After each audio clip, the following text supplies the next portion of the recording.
नमस्कार, कैसे हैं आप लोग। मैं राकेश सिंह फिर से आप लोगों के सामने हूँ अपनी यूनिट 6 लेके। और यूनिट 6 का नाम है प्रीएम्बल ऑफ इंडियन कॉन्स्टिट्यूशन, भारतीय संविधान की उद्देशिका। आपको मेरे पिछले 5 चैप्टर कैसे लगे प्लीज़ मुझे बताइए। आप लोगों के कमेंट्स आ रहे हैं और सजेशंस भी आ रहे हैं, उस पर हम लोग ज़रूर काम कर रहे हैं, हमारी टीम पूरी काम कर रही है। और आप लोगों से मैं एक अनुरोध करना चाहता हूँ कि जिसने भी अब तक ये चैनल सब्सक्राइब नहीं किया है प्लीज़ इसे सब्सक्राइब कीजिए, ताकि आप लोगों को ऑन टाइम आपका अलर्ट मिल पाए। हम अपने इस प्रोग्राम में काफ़ी तेज़ी लाएंगे क्योंकि टाइम कम है और मटेरियल काफ़ी ज़्यादा हम लोग को प्रोवाइड कराना है। तो प्लीज़ आप लोगों का सपोर्ट हमें प्रेरणा देगा आगे बढ़ने के लिए। उसके लिए प्लीज़ सब्सक्राइब कीजिए और अपने मित्रों को बताइए इस चैनल के बारे में, ताकि जो हमारा एम है कि दिल्ली से भारत के अन्य राज्यों तक हम शिक्षा को पहुंचा सकें जितना हमें पता है, और मिल के पढ़ने का एक माहौल बनाएं। चलिए खैर, ये बातें हो गई। आज का जो हमारा टॉपिक है प्रीएम्बल ऑफ इंडियन कॉन्स्टिट्यूशन, उद्देशिका। हमने लास्ट क्लास में पढ़ा था कि किस प्रकार से भारत का संविधान 26 जनवरी 1950 को बनके तैयार हुआ। संविधान हमारा बनके तैयार हो गया, सब रेडी हो गया। अब हमें अपना संविधान पढ़ना है। हम लोग बचपन से अपनी एनसीईआरटी की बुक्स वगैरह पढ़ के देखते हैं, उसके पहले पेज पे लिखा होता है ना, हम भारत के लोग। मुझे भी बचपन में नहीं समझ में आया क्या है ये हम भारत के लोग। ये है वो हम भारत के लोग, है ना। इसी को कहा जाता है उद्देशिका या प्रीएम्बल।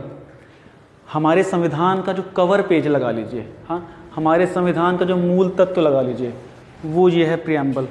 इसी में अंदर ऊपरी आवरण से ही पता लग जाता है ना कि अंदर चीज़ क्या होनी है। तो ये हमारा बाहरी आवरण है हमारे संविधान का, जो कि हमें एक विजुअल दिखा देता है कि हमारा संविधान किस दिशा में जा रहा है और हमारे संविधान में क्या मूल चीज़ें हैं। जैसे हम लोग पढ़ते हैं कि मैंने पूरा प्रीएम्बल लिखा है, कुछ हिस्से छोड़ के जो हमारे लिए काम के हैं। वो हम भारत के लोग, ये प्रीएम्बल उस टाइम का है, वर्तमान समय का। इसमें मैंने कुछ चीज़ों को अंडरलाइन किया है जो कि बाद में जोड़ी गई अलग से, वो भी डिस्कस करेंगे हम।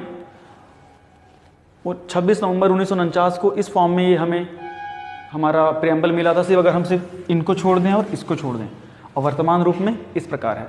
तो संविधान पहले से पढ़ने से पहले हम तो डायरेक्ट भाग 1 पे जा सकते थे, डायरेक्ट हम आर्टिकल 1 पे जा सकते थे। तो हमें ये करने की आवश्यकता क्यों पड़ी? तो इसका महत्व समझेंगे और इससे आने वाले क्वेश्चंस को समझेंगे।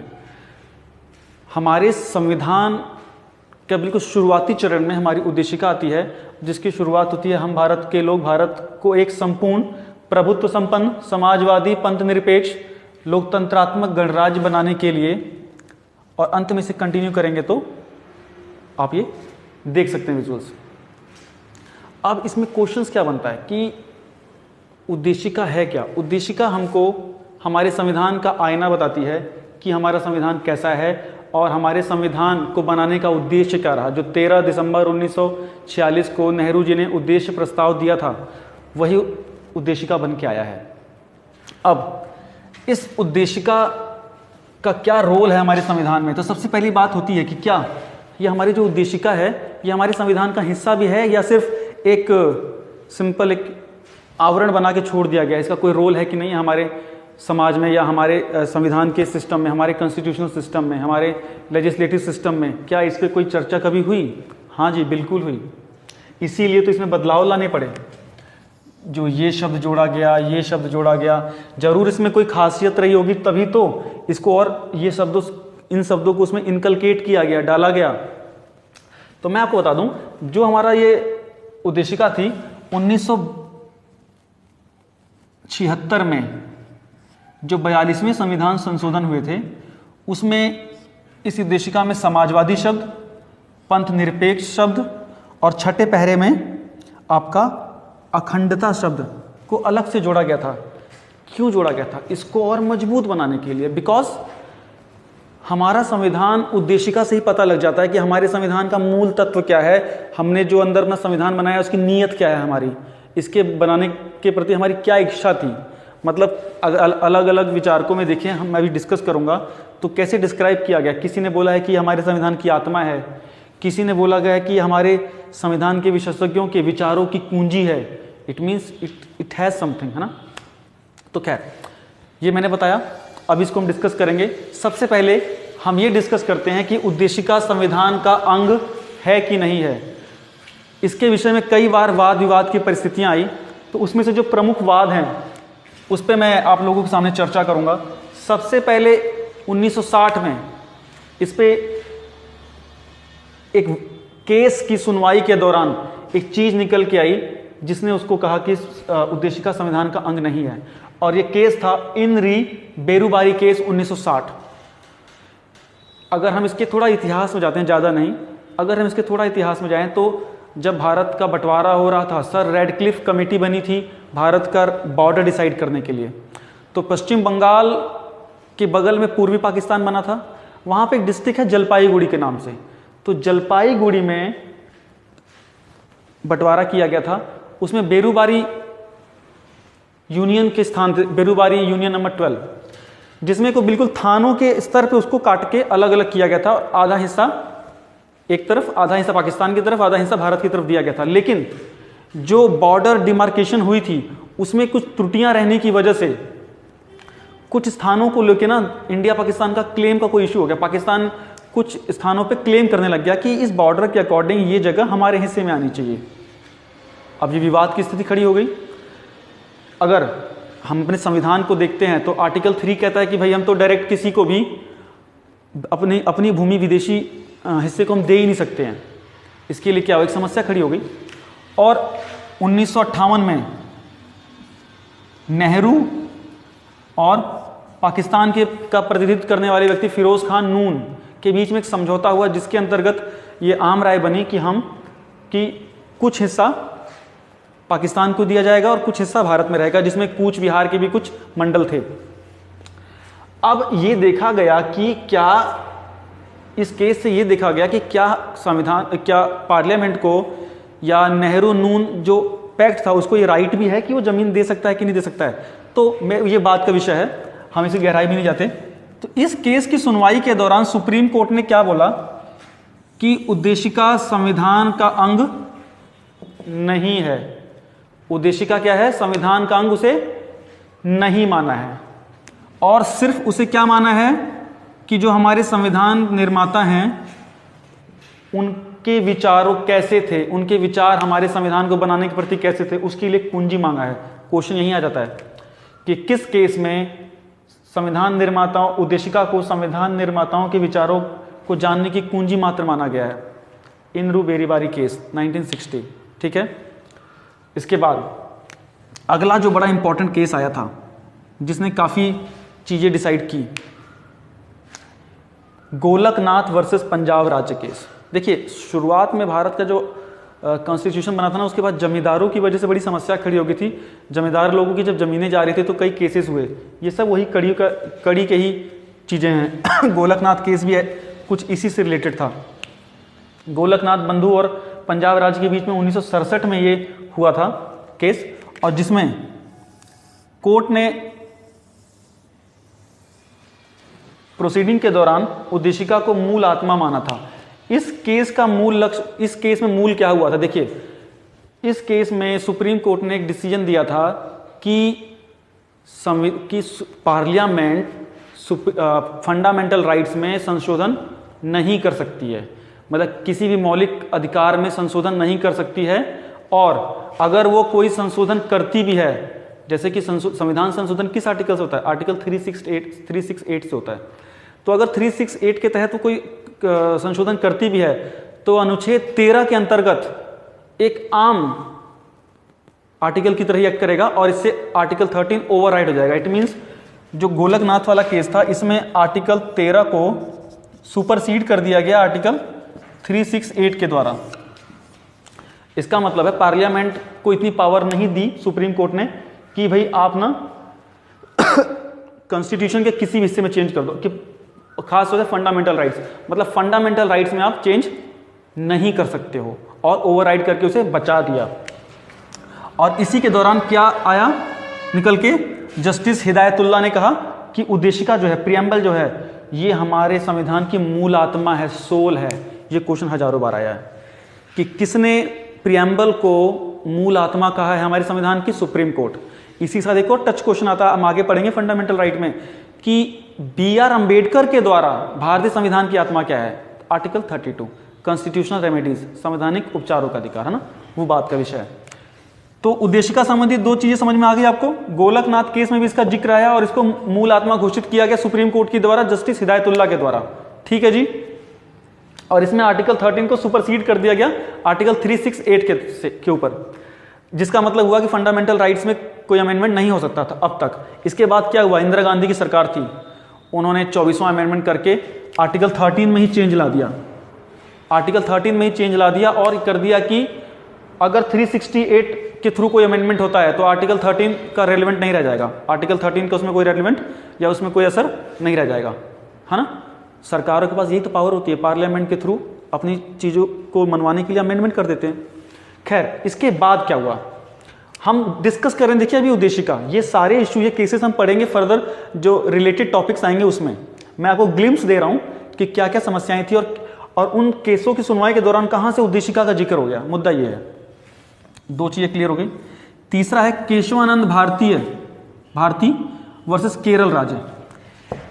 ये एक मठ के मठाधीश थे, वहां भी जब मठ की जमीन पे कुछ अधिकार की बात आई सरकार को लेकर, तो एक कुछ केस हुआ था जो कि पालकी वाला जिन्हें इनका केस लड़ा था, बहुत ही लैंडमार्क डिसीजन इसमें आया था। इसमें ही हमारा इस केस के दौरान ही 1973 में एक केस हुआ था और इस केस के दौरान ही संविधान ने सुप्रीम कोर्ट ने उद्देशिका को संविधान का हिस्सा माना था। जब संविधान का हिस्सा हो गया तो इसका मतलब कि उद्देशिका में भी संशोधन हो सकता है। संविधान का हिस्सा मांगा और संशोधन हो सकता है, लेकिन सबसे जो मेन चीज क्या आई थी, इसमें बोला गया कि पार्लियामेंट सर्वोच्च है, कोई डाउट नहीं है, वो संविधान के किसी भी हिस्से में संशोधन कर सकती है, लेकिन संशोधन ऐसा नहीं होना चाहिए जिससे संविधान के मूल ढांचे से खिलवाड़ हो जाए, जिससे संविधान का मूल ढांचा हिल जाए, मूल तत्व खत्म हो जाए। समझ गए आप? तो इसका मतलब क्या हो गया, उद्देशिका भी संविधान है तो उद्देशिका में भी अब अमेंडमेंट हो सकता है, लेकिन कोई भी ऐसा अमेंडमेंट नहीं होगा कि जो कि इसकी हमारी मूल आत्मा, हमारी सोल को, हमारी सोल क्या है कि हम लोकतांत्रिक गणराज्य रहेंगे, हमारी सोल क्या है कि हम प्रभुत्व संपन्न रहेंगे, हमारी सोल क्या है कि हम एक निष्पक्ष रिपब्लिक के रूप में रहेंगे, एक गणराज्य के रूप में रहेंगे। ये आत्मा का कोई ऐसा अमेंडमेंट नहीं हो जाए कि हमारा प्रभुत्व संपन्नता खत्म हो जाए, कोई ऐसा अमेंडमेंट नहीं हो जाए कि हमारी धर्मनिरपेक्षता खत्म हो जाए। आप समझ रहे हैं? ये क्वेश्चन खूब आया कि बेसिक स्ट्रक्चर के बारे में किस केस से बात निकल के आई है। फंडामेंटल राइट्स में इसको मैं विधिवत रूप से एक अच्छा लेक्चर लूंगा। यहां मैंने आपको सिर्फ इसका केस का जिक्र किया है, ये बताने के लिए कि उद्देशिका का जिक्र कहां कहां हुआ है और किस केस में उद्देशिका को संविधान का अंग माना और उसमें संशोधन की इजाजत दी। ये चीजें क्लियर हो गई। अब ये तो हो गया कि हमने उद्देशिका का जिक्र किन किन विवादों में हुआ। अब ये जो उद्देशिका है इसका मतलब क्या है और इसमें दिए गए शब्दों का क्या अर्थ है। अब मैं इसमें दिए हुए एक एक शब्द का आपके सामने अर्थ बताऊंगा। जैसे यह प्रभुत्व संपन्न उद्देशिका में दिया हुआ है, सबसे पहला हम भारत के लोग मतलब हम, इसका मतलब हम संविधान बना रहे हैं, ये फीलिंग दी गई है। हम भारत के लोग, भारत को एक, मतलब क्या, ये संविधान सभा एक पूरे भारत को रिप्रेजेंट कर रही है। प्रभुत्व संपन्न, सोवेजन, प्रभुत्व संपन्न मतलब क्या है? प्रभुत्व संपन्न का अर्थ होता है कि हमारे इंटरनल और एक्सटर्नल अफेयर में कोई भी विदेशी शक्ति हस्तक्षेप नहीं करेगी। हम किसी भी बाह्य शक्ति, फॉरेन पावर के इन्फ्लुएंस में कुछ भी काम नहीं कर सकते। ये है प्रभुत्व संपन्न, मतलब अपने देश के हम मालिक हैं। हमारी नीतियां कैसी होंगी हम डिसाइड करेंगे, हमारी विदेश नीति कैसी होगी हम डिसाइड करेंगे। किसी के गार्जियनशिप में या किसी के अंडर में रहकर हम काम नहीं करेंगे। इसमें एक चीज ध्यान रखना कि भारत कॉमनवेल्थ का मेंबर है। अब इसमें विरोध आता है कि अरे भाई ये तो लिखा हुआ प्रभुत्व संपन्न और हम कॉमनवेल्थ के मेंबर भी हैं। कॉमनवेल्थ के मेंबर कौन होते हैं? कौन है? जो कि कभी ना कभी ब्रिटेन के उपनिवेश रहे हैं। तो इसका मेंबर बनने का मतलब है कि हम उनकी क्या बातों को शेयर कर या उनकी आइडियोलॉजी को मान रहे? जी नहीं, कॉमनवेल्थ का मेंबर रहना स्वैच्छिक है। हम जब चाहें तब कॉमनवेल्थ से निकल सकते हैं, ऑब्लिगेटरी नहीं है। इसलिए हमारी सोवरेनिटी बरकरार है। ठीक है, हम बिल्कुल सोवेजन हैं और उस पर हम किसी उपनिवेश की तरह कार्य नहीं कर रहे हैं। ये क्लियर हो गया। दूसरा, ये 1976 वाले 42वें अमेंडमेंट में जो डाला गया समाजवादी का अर्थ क्या होता है? समाजवादी का अर्थ वो होता है, समाजवादी शासन ऐसा होता है जिसके अंतर्गत उत्पादन के सभी उपक्रमों पर सरकार का अधिकार होता है, अर्थात सब कुछ सरकारी है ना। दो तरह की व्यवस्थाएं होती है ना, एक पूंजीवादी, एक समाजवादी। पूंजीवादी जिसमें कि निजी स्वामित्व होता है हर चीज के उत्पादन पे, और समाजवादी मतलब जिसमें समाज के वेलफेयर के लिए बातें की जाती है ना, वेलफेयर की बात की जा रही है, सब पे सरकार का अधिकार है, सरकार के सारे रिसोर्सेज पे सबका बराबर अधिकार है, इस टाइप का बराबरी की बात। तो ये क्यों डाली गई? ताकि हमारा जो प्रियम्बल है, हमारा जो संविधान और मजबूत हो, हमारा जो संविधान है, हमारा जो पॉलिटिकल सिस्टम, हमारी विधायिका और जिम्मेदार बने देश के लोगों के लिए। ऐसे वेलफेयर स्कीम्स लाई जाएं या ऐसी व्यवस्थाएं कराई जाएं जो कि समाजवाद शब्द को मजबूती से रखें। अब ये शब्द डाला गया है तो इसका मतलब क्या, ये सरकार के लिए भी ऑब्लिगेटरी हो गया एक प्रकार से, कि जो नीति निर्देशक सिद्धांत में समाजवादी बातें की गई हैं वहां तो ऑप्शनल है ना, सरकार चाहे तो लागू करे ना करे, लेकिन अब यहां आने से उनको इसकी लाज रखनी पड़ेगी। समझ गए आप? तो सोशलिस्ट होने का अर्थ है एक समाजवादी सरकार की स्थापना करना, कल्याणकारी व्यवस्था लागू करना।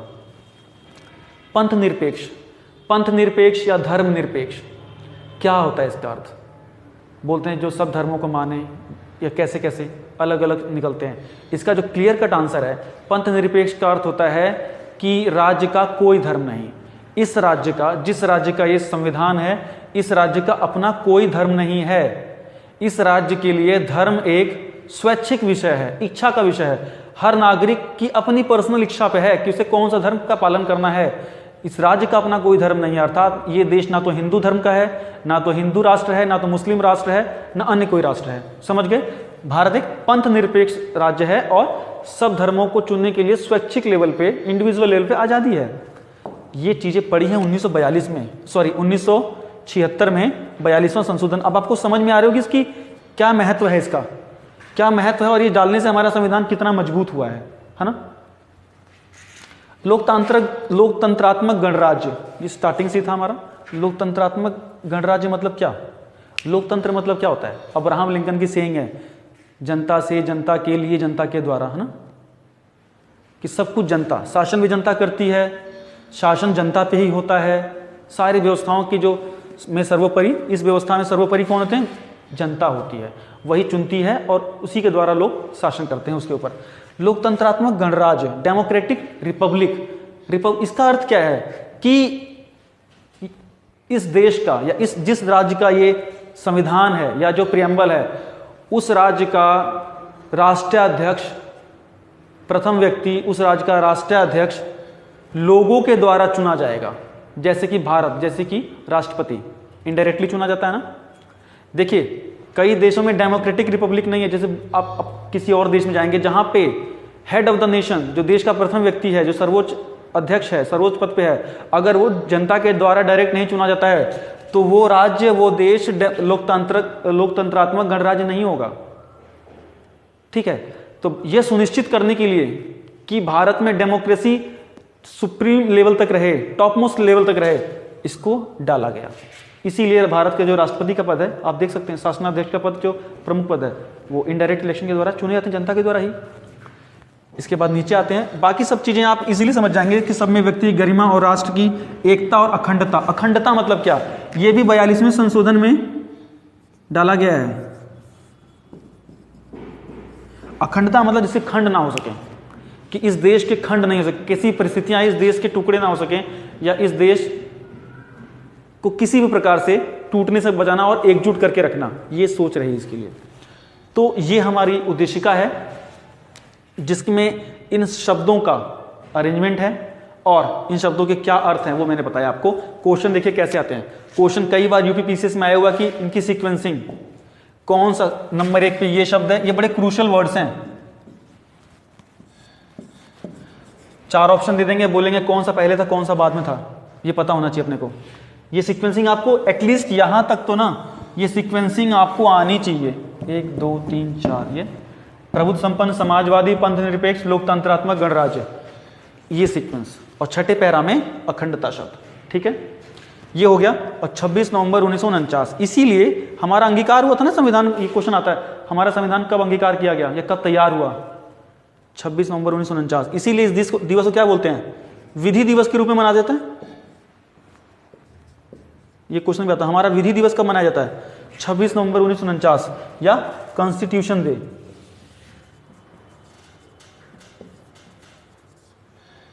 इस दिन मनाया जाता है।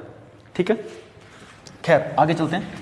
ये चीज़ें आपको समझ में आ गई। हमारे संविधान के अलग अलग विवाद में उद्देशिका का क्या क्या स्थान रहा, किस किस तरह से चीज़ें पलटी, और वर्तमान में यही है कि संविधान का अमूर्त अंग है, ये बिल्कुल नहीं टूटने वाला अंग है, और ये इसमें अमेंडमेंट हो सकता है, लेकिन तब तक अमेंडमेंट हो सकता है, उस लेवल का अमेंडमेंट हो सकता है जिसमें कि बेसिक स्ट्रक्चर से छेड़छाड़ ना हो पाए। प्रेम्बल में आज मैं आपके लिए इतना ही रख रहा हूँ। इसके पश्चात हम लोग जल्दी ही अपने यूनिट 7 के साथ चैप्टर नंबर जो आगे आर्टिकल 1 से शुरू करेंगे, राज्य के बारे में पढ़ेंगे और नागरिकता के बारे में। इन दोनों चैप्टर को मैं इकट्ठे कराऊंगा और जल्दी ही मिलते हैं। मेरी बात पे आप लोग जरूर अपनी राय रखिएगा, कमेंट रखिएगा, सजेशन दीजिएगा, और प्लीज़ लाइक और सब्सक्राइब करना ना भूलिएगा। Thank you so much.